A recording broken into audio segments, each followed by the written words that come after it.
Johnny from Spring has a question about ceiling insulation. It's in his porte-cochere. You know, that's French for I know what it is. Carport. Yes, I know what it is. Carport. Okay. Here's what he's got here. Johnny asks, what's the proper way and material to insulate this bad boy, the ceiling of the porte-cochere? It has a bedroom up above, and they're trying to figure out how do they insulate, because apparently I'm betting it's not in the question, but I'm going to discern from your question that you have that bedroom keeps getting warm.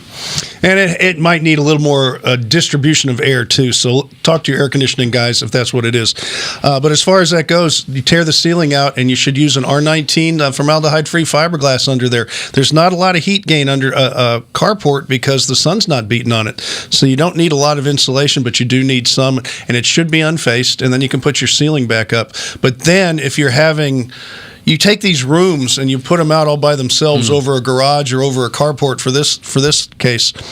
There's a lot of heat gain on those rooms, and you need extra air conditioning in those rooms, and sometimes they're ignored and just treated like the rest of a room that's built inside this box that you call your house. It's air conditioned all the way around it. So it has a lot more load on there. So take a look at that, too. It's like my home office. You know, yours is off on the side over there.